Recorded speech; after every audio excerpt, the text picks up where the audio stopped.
we go for the combination of gross profit ratio net profit ratio ரெண்டுத்தையும் calculate பண்ண சொல்றாங்க. இப்போ gross profit ratio formula ஏற்கனவே உங்களுக்கு தெரியும். gross profit divided by revenue from operation into 100.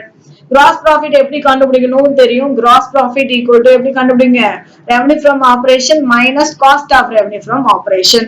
cost of revenue from operation எப்படி கண்டுபிடிப்போம், purchase of stock in trade plus changes in inventories plus any direct expense இருக்கா, எதுவுமே இல்ல. அப்ப purchase of stock in trade changes in inventory add பண்ணீங்கன்னா will get என்னது gross profit கண்டுபிடிச்சிடலாம். அப்ப gross profit ல revenue from operation சம்பளே கொடுத்துட்டாங்க. revenue from operation first என்ன கொடுத்துட்டாங்க பாருங்க 24 lakh. income from investment income ஒன்னு கொடுத்துட்டாங்க 70,000. expenses மீது எல்லா expense கூட purchase of stock in trade 18,80,000. changes in inventory minus 80,000 கொடுத்துட்டாங்க. employee benefit expense 2,90,000. other expense 1,10,000. provision for tax 30,000. total expense மொத்தமா கொடுத்துட்டாங்க. profit for the year வந்து 2,40,000 கொடுத்துட்டாங்க. ரைட்டுங்களா? இப்போ நம்ம என்ன கண்டுபிடிக்கணும், gross profit ratio. அப்ப gross profit ratio ஃபார்முலா என்ன, gross profit ratio equal to gross profit divided by revenue from operation into 100.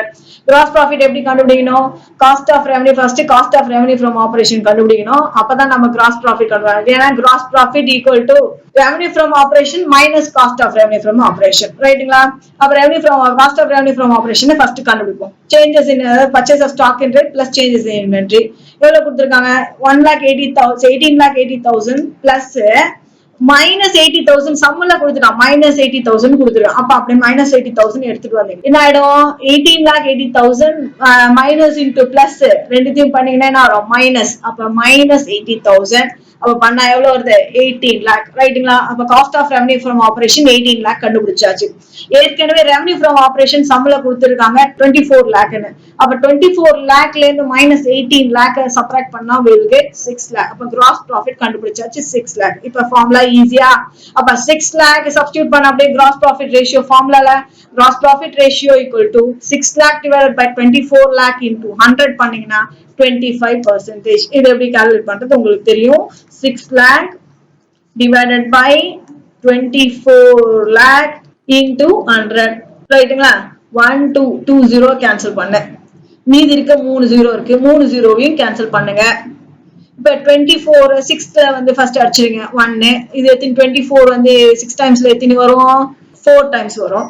அப்ப 4ல அடிங்க. இப்ப 100 மீதி என்ன இருக்கு, 100 இருக்கு, 100 இருக்கு, 100 இருந்துச்சா, அந்த 100 கேன்சல் பண்ணுங்க. 4ல எத்தனை டைம்ஸ் 25%. ஓகேங்களா? 25%. Next one net profit ratio. formula என்ன, net profit after tax divided by revenue from operation into 100. net profit after tax னா என்ன சொல்லிருக்கேன், gross profitல any income கொடுத்தா ஆட் பண்ணுங்க, ஏதாவது எக்ஸ்பென்ஸ் கொடுத்தாங்கன்னா சப்ட்ராக்ட் பண்ணுங்க. என்ன எக்ஸ்பென்ஸ், ஆப்பரேட்டிங் எக்ஸ்பென்ஸ். என்னென்ன எக்ஸ்பென்ஸ் கொடுத்துருக்காங்க, எம்ப்ளாயி பெனிஃபிட் எக்ஸ்பென்ஸும் other expenses minus tax 3 expense கொடுத்துருக்காங்க. அப்போ 3 எக்ஸ்பென்ஸையும் சப்ட்ராக்ட் பண்ணு. இது ஃபர்ஸ்ட் இன்கம் என்ன இருக்கு, இன்கம் ஃப்ரம் இன்வெஸ்ட்மெண்ட் 70,000 இருந்துச்சு, 6 lakh 70,000 ஆட் பண்ணு. 2,90,000 employee benefit expense, other expenses 1,10,000 minus 30,000 ஒரு டாக்ஸ். அப்ப மூணுத்தையும் சப்ட்ராக்ட் பண்ணுங்க. we all together we get 2,40,000. எப்படி வந்தது, 6 lakh plus 70,000 6,70,000. இங்க 2,90,000 plus 1,10,000 ரெண்டுத்தையும் ஆட் பண்ணுங்க, எவ்வளவு வரும் 3 lakh 4,30,000. அப்ப ஏற்கனவே எவ்வளவு வந்துச்சு, 6,70,000ல இருந்து மைனஸ் எவ்வளவு 3,30,000 சப்ட்ராக்ட் பண்ணீங்க. சப்ட்ராக்ட் பண்ணா எவ்வளவு வரும் 2,40,000. so 2,40,000 we are getting. அப்ப net profit ratio என்ன பண்ணோம், 2,40,000 divided by 24 lakh என்றது revenue from operation into 100. இது ரெண்டுத்தையும் கேன்சல் பண்ணீங்கன்னா 10%. அது எப்படி போடுறோம் அப்படின்னு தெரியுதா, 2,40,000 divided by 24 lakh into 100. அப்ப ரெண்டுத்தையும் கேன்சல் பண்ணுங்க. 1 2 ரெண்டு கேன்சல் பண்ணுங்க, 1 2 3 மூணுத்தையும் மேல இருக்க மூணுத்தையும் கேன்சல் பண்ணுங்க. அப்புறம் 24 இதுல கேன்சல் பண்ணுங்க 1 டைம், அப்புறம் மீதி இருக்குது 0. அப்ப 10%. ஓகேங்களா? 10%. Next one, next sum. இதுவும் அடுத்தது என்னன்னா நமக்கு சம் தான் கொடுத்துருக்கேன். this is up to this gross profit ratio முடிஞ்சிருச்சு. நெக்ஸ்ட் ஒரு சம் தான் கொடுத்திருக்காங்க. It is a combination of all the four. என்ன all the four profitable ratioல இருக்கிற மீதி 4 ஃபார்முலா. என்னென்ன formula? gross profit ratio, net profit ratio, operating profit ratio, operating cost ratio. அப்ப அதை வச்சு ஒரு சம் என்ன கொடுத்திருக்காங்க பாருங்க. From the following trading activities of Jones Limited, calculate gross profit ratio, net profit ratio, operating cost ratio, operating profit ratio. நம்ம இந்த 4 ஃபார்முலாவை கால்குலேட் பண்ணோம். என்னென்ன கொடுத்திருக்காங்க? revenue from operation 4 lakh கொடுத்துட்டாங்க. income from investment 4000 கொடுத்துட்டாங்க. அது இன்கம் கொடுத்துட்டாங்க. purchase of stock and trade கொடுத்துட்டாங்க 2,10,000. changes in inventory 30,000. finance cost 24,000. other expense administration and selling expense 60,000 தான் கொடுத்திருக்காங்க. ரைட்டுங்களா? அப்ப ப்ராஃபிட் பிஃபோர் டாக்ஸ் 80,000 கொடுத்துட்டாங்க. பாருங்க, பினான்ஸ் காஸ்ட் ஒரு 24,000, அட்மினிஸ்ட்ரேஷன் காஸ்ட் 60,000 கொடுத்தா. Purchase of stock and trade 2,10,000, changes in inventory 30,000. அப்ப எல்லாத்தையும் நம்ம படிச்சுட்டோம். Revenue from operation 4 lakh. இப்ப சம்பவம் போறோம். First gross profit ratio. What is the gross profit ratio formula? Gross profit ratio equal to gross profit divided by revenue from operation into 100. The cost of revenue from operation equal to purchase of stock and trade plus changes in inventories. 2,10,000 plus 30,000 equal to 2,40,000. அப்ப gross profit ratio என்னது? revenue gross profit நம்ம எப்படி கண்டுபிடிக்கணும்? revenue from operation minus cost of revenue from operation. ஏற்கனவே கண்டுபிடிச்சு இருக்கு சம்ல 4 lakh minus 2,40,000 நான் கண்டுபிடிச்சது எவ்வளவு இருக்கு? 2,40,000 இருக்கு. அதை சப்ராக்ட் பண்றோம். we'll get 1,60,000. ரைட்டுங்களா? நெக்ஸ்ட் ஃபார்முலா அப்படியே சப்ஸ்டிட்யூட் பண்ணுங்க. gross profit ratio equal to 1,60,000 divided by 4 lakh into 40. இது எத்தனை பர்சன்டேஜ்? 40%. எத்தனை பர்சன்டேஜ்? 40%. எப்படி வருது? 1,60,000 divided by 4 lakh into 100. ரெண்டுத்தையும் கேன்சல் பண்ணுங்க. இது ரெண்டுத்தையும் கேன்சல் பண்ணுங்க. 1 2 3 மூணுத்தையும் கேன்சல் பண்ணுங்க. 160 வந்து 4 times மீதி 40. அப்ப 40%. Okay, next one is net profit ratio. Net profit ratio formula, net profit after tax divided by revenue from operation into 100. revenue from operation into 100. net profit நாம் கண்டுபிடிக்கிறோம். net profit கண்டுபிடிச்சீங்கன்னா ஃபார்முலா என்னது? gross profit plus income from investment minus finance cost minus other expense, administration selling expense கொடுத்திருந்தாங்க இல்லையா? அப்ப finance cost ஒரு expense தான், other expense ஒரு expense. அதை எடுத்து சப்ராக்ட் பண்ணி income from investment ஆட் பண்ணுங்க. அப்ப 1,60,000 ஏற்கனவே நம்ம gross profit கண்டுபிடிச்சிட்டோம். 1,60,000 சம்ல இத பாருங்க, எங்க கண்டுபிடிச்சிட்டோம்? gross profit இங்கே கண்டுபிடிச்சிட்டோம். எங்க கண்டுபிடிச்சோம்? இங்க பாருங்க, இங்க கண்டுபிடிச்சிட்டோம். இந்த 1,60,000 நம்ம என்ன பண்ணிக்கணும்? gross profit எடுத்துட்டு வந்துருங்க. gross profit plus income வந்து 4,000 minus 24,000 minus 60,000 will get 1,64,000. ரெண்டுத்தையும் ஆட் பண்ணீங்கன்னா 1,64,000. இந்த ரெண்டுத்தையும் ஆட் பண்ணா 84,000. சப்ராக்ட் பண்ணீங்கன்னா 80,000 will get. Okay, next வந்து ஃபார்முலா அப்படியே சப்ஸ்டிட்யூட் பண்ணிக்கலாம். 80,000 divided by 4 lakh into 100. எத்தனை பர்சன்டேஜ்? 20%. அதுவும் எப்படிதான்? 80,000 divided by 4 lakh into 100 எவ்வளவு வரும் பாருங்க. 1 2 0. இந்த 2 zeros கேன்சல் பண்ணுங்க. 1 2 3 0. 1 2 3 zeros கேன்சல் பண்ணுங்க. 4 ஆல டிவைட் பண்ணுங்க. 2 மீதி என்ன இருக்கு? 0. அப்ப 20%. அப்ப net profit ratio 0 20%. next operating cost ratio. operating cost divided by revenue from operation into 100. operating cost na formula என்ன? operating cost equal to cost of revenue from operation plus operating expense.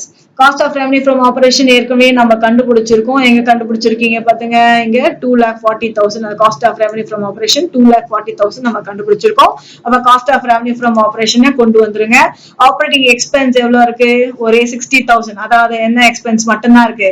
Administration selling expense மட்டும்தான் operating expense இருக்கு. Operating expenses நம்ம 3 expenses எடுத்துட்டு வரலாம். Employees benefit expenses plus depreciation plus expenses which is related to office administration, selling and distribution. இந்த 3 எக்ஸ்பென்சஸ்ல ஒரே ஒரு expense தான் இந்த சம்பள கொடுத்திருக்காங்க. அப்ப அந்த எக்ஸ்பென்ஸ் மட்டும் எடுத்துக்குவாங்க 60,000. அப்ப 2,40,000 plus 60,000 நமக்கு என்ன கிடைக்கும்? 3 lakh. எது கிடைச்சிருக்கு? Operating cost. ஏற்கனவே ரெவன்யூ ஃப்ரம் ஆபரேஷன் சம்பளம் இருக்கு. அப்ப ஃபார்முலா சப்ஸ்டிட்யூட் பண்ணுங்க. other expenses, administration selling expenses தான் 60,000. and 60,000 தான் நம்ம என்ன பண்ணிருக்கோம்? இங்க காட்டும். இந்த 60,000 தான் இங்க காட்டியிருக்கோம். நெக்ஸ்ட் வந்து அப்படியே ஃபார்முலா சப்ஸ்டிட்யூட் பண்ணுங்க. Operating cost ratio equal to 3 lakh divided by 4 lakh into 100. it is 75%. அப்ப இன்னொரு நான் உங்களுக்கு ஆபரேட்டிங் ப்ராஃபிட் ரேஷியோ ஃபார்முலா சொன்னேன். ஆபரேட்டிங் ப்ராஃபிட் ரேஷியோ என்னவும் எடுத்துக்கலாம்? 100% minus operating cost ratio formula எடுத்துக்கலாம். இப்ப 100%ன்றது நமக்கு formula 100% minus operating cost ratio.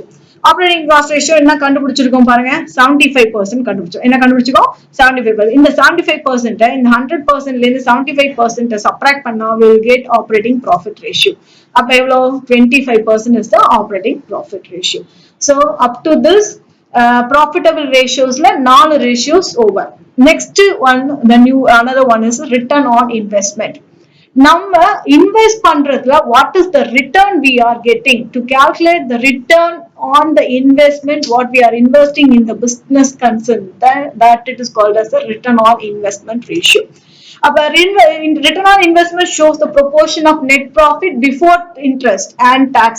Taxum interest pay பண்றதுக்கு முன்னாடி இருக்கிற net profitல what is the capital employed? Capital employed is nothing but capital employed அப்படின்னா என்ன? Nothing but shareholders fundium long term debt ரெண்டுத்தையும் சேர்த்தா that is called as a capital employed. This ratio measure how efficiently the capital employed is used in the business. எவ்வளவு capital employed எவ்வளவு வந்து எஃபிஷியன்ட்டா use பண்ணிருக்காங்க, நம்ம என்ன இன்வெஸ்ட் பண்ணிருக்கோம் அந்த இன்வெஸ்ட்மெண்ட்ல what is the return we are getting, என்ன பெர்சன்டேஜ்ல நமக்கு என்ன கிடைக்குது return, that is in the form of income நமக்கு என்ன கிடைக்குது அப்படின்றத கால்குலேட் பண்றதுக்கு தான் interest, that is return on investment ratio. அப்ப net profit before interest and tax divided by capital employed into 100. This is the formula. Net profit before interest and tax divided by capital employed into 100. Capital employed is nothing but shareholders fund long term debt. நம்ம எங்க பார்த்திருக்கோம், எதுல பார்த்திருக்கோம், that is long term solvency ratio பார்த்திருக்கோம். long term debt, that is எந்த ரேஷியோல பார்த்திருக்கோம்னா debt equity ratio. debt equity ratio formula long term debt divided by shareholders fund. அப்படியே அதை ரெண்டுத்தையுமே சேர்த்து எடுத்துட்டு வந்தீங்கன்னா அதுக்கு பேர் தான் கேபிட்டல் எம்ப்ளாய்ட். கேபிட்டல் எம்ப்ளாய்னா எவ்வளவு கேபிட்டலை எம்ப்ளாய் பண்ணிருக்கோம், அதாவது எவ்வளவு கேபிட்டல் பிசினஸ்க்குள்ள போட்டிருக்கோம். அது ஓனர்ஸ் ஈக்விட்டியா இருக்கலாம், ஓனர்ஸ் ஈக்விட்டின்றதுதான் equity, that is share holders fund. அதே மாதிரி லாங் டேர்ம் டெப்டா இருக்கலாம், வெளியில இருக்கவங்க கிட்ட இருந்து கடன் வாங்கி போட்டிருக்கலாம். ஆனா எல்லாத்தையும் எதுலதான் போட்டிருக்கோம், பிசினஸ். எதெல்லாம் பிசினஸ் உள்ளார போட்டிருக்கோம், that is called as capital employed. அப்ப கேபிட்டல் எம்ப்ளாய்ட் அப்படின்றது shareholders fund plus non-current liability. Non-current liability is nothing but long-term debt in அர்த்தம்.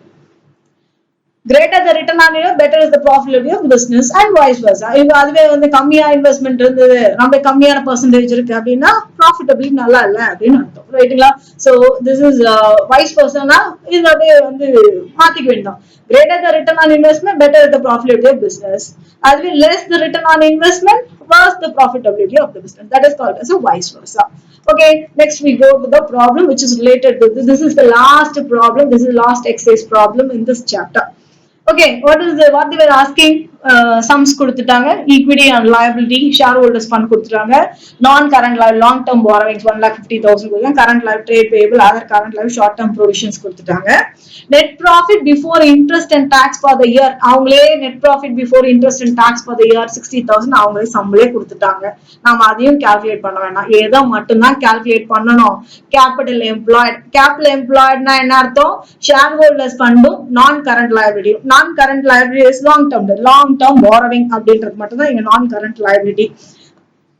அது ரெண்டுத்தையும் ஆட் பண்ணீங்கன்னா கேபிட்டல் எம்ப்ளாய் நம்ம கண்டுபிடிச்சிரும். அப்ப return on capital employ, return on investment ரெண்டுமே ஒண்ணுதான். ரிட்டர்ன் ஆன் கேபிட்டல் எம்ப்ளாய்னாலும் ரிட்டர்ன் ஆன் இன்வெஸ்ட்மெண்ட்னாலும் ஒரே டேர்ம் தான், அதே ஒரே மீனிங் தான். Net profit before interest and tax divided by capital employed into 100. What is capital employed? Share capital, reserves and surplus plus long term. மூணு சேர்த்தாதான் அதுக்கு பேரு capital employed. ரெண்டு மூணுத்தையும் ஆட் பண்றீங்க, 2,50,000, 2 lakh plus 50,000 plus 1,50,000 will get 4 lakh.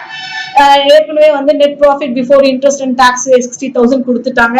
அப்ப அப்படியே formula substitute பண்ணுங்க. return on capital employed equal to 60,000 divided by 4 lakh into 100 is 15%. இது எப்படி கால்குலேட் பண்றது தெரியும். 60,000 divided by 4 lakh into 100. Stock out பண்ணுங்க. இங்க 3 0 மேல இருக்க 3 0 ஸ்டாக் அவுட் பண்ணுவோம். 4 ஆல 6 அடிப்போம். எத்தனை டைம் 1 டைம், மீதி 20 20 எத்தனை டைம்ஸ் 5 டைம், அப்ப 50. அப்ப 15%. Return on capital employed. What is the return? What is the return? 15% is the return. அப்ப நம்ம பண்ணிருக்க கேபிட்டல் எம்ப்ளாய் பண்ணதுல நமக்கு எவ்வளவு ரிட்டர்ன் வருது? 15% நமக்கு ரிட்டர்ன் வருது. சோ திஸ் இஸ் இன்னும் அதிகமாக இப்ப வந்து ப்ராஃபிட் வந்து அதிகமாக கன்சர்ன் நல்ல ப்ராஃபிட்டபிலிட்டி பொசிஷன்ல இருக்கு அப்படின்றது நம்மளால டிசைட் பண்ண முடியும். So up to this, all the sums were over in this chapter. இந்த கன்க்ளூஷன்ல வந்து நமக்கு என்ன கொடுத்திருக்காங்க அப்படின்னா advantages of ratio analysis limitations of ratio analysis கொடுத்திருக்காங்க. இதுக்கு முன்னாடி நம்ம ஒரு ரீகேப் எல்லா ஃபார்முலாஸையும் பார்ப்போம். மொத்தமா என்னென்ன டைப்ஸ் இருக்கு அப்படின்னா 4 வகை இருக்கு. வாட் ஆர் த 4 டைப்ஸ் அப்படின்னு பாத்தீங்கன்னா first one is liquidity ratio, second one is long term solvency ratio, third one is turnover ratio, fourth one is profitability ratio. First one is liquidity ratio. Liquidity ratio ரெண்டு ratio, current ratio, quick ratio. Next அடுத்து வந்து long term solvency ratioல 3. What are the 3 ratios? Debt equity ratio, proprietary ratio, capital gearing ratio. Third one is turnover ratio. Turnover ratio la 4. Inventory turnover ratio, trade receivable turnover ratio, trade payable turnover ratio. Next one fixed asset turnover ratio. Fourth heading is profitability ratio. Profitability ratio la 5 இருக்கு. First one is gross profit ratio, second operating cost ratio, operating profit ratio, net profit ratio. Next is return on investment ratio, otherwise capital return on investment or return on capital employed. ரெண்டுமே என்னதான் ஒரே term தான் return on capital employed ratio.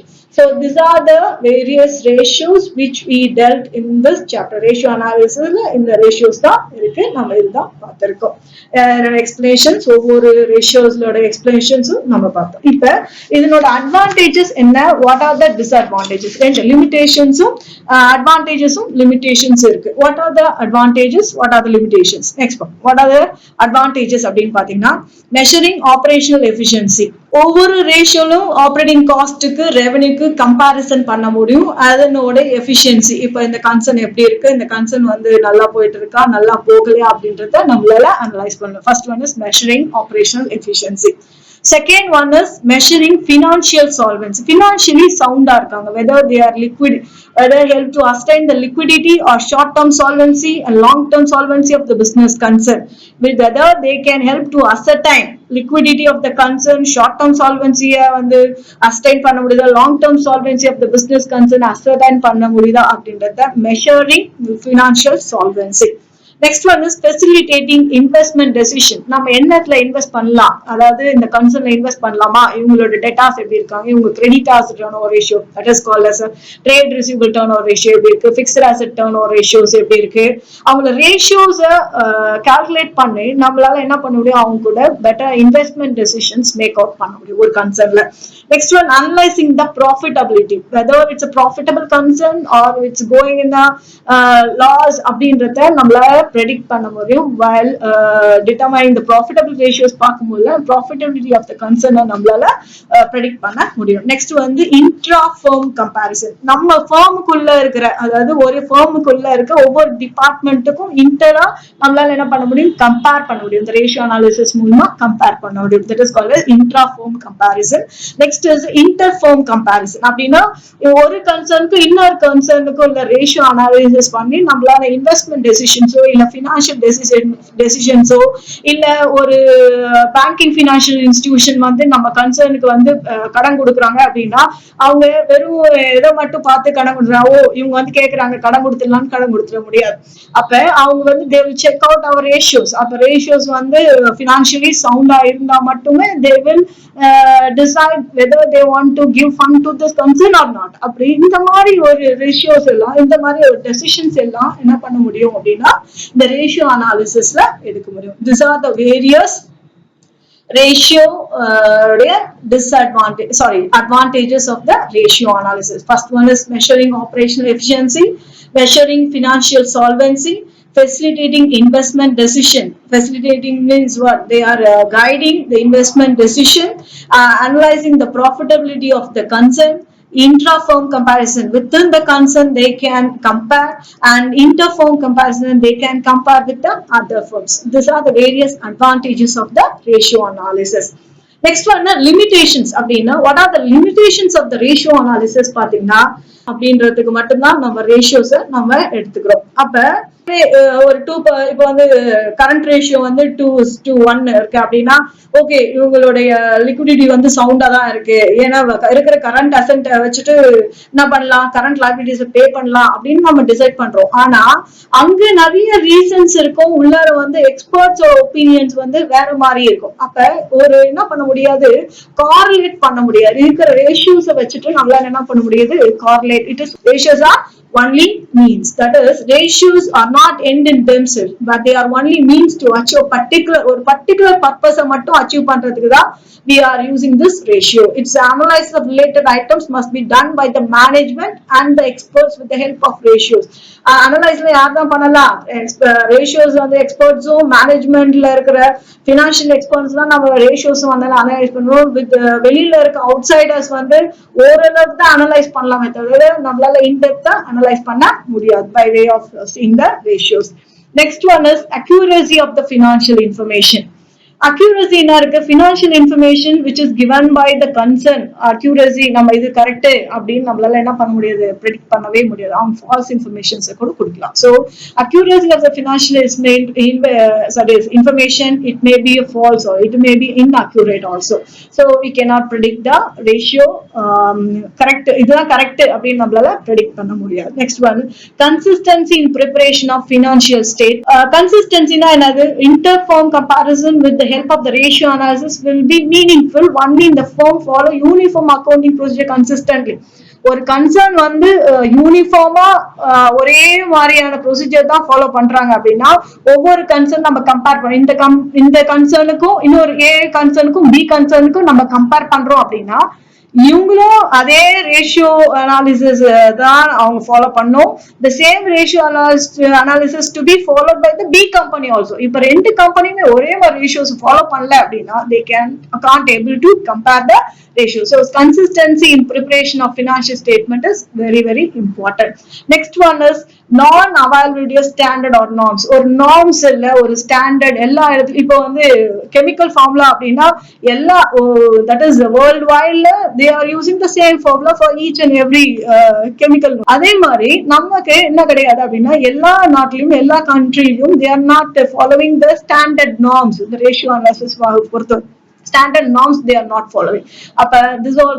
This is also a disadvantage of the ratio analysis. Next one, change in price level மாறிக்கிட்டே இருக்கும்.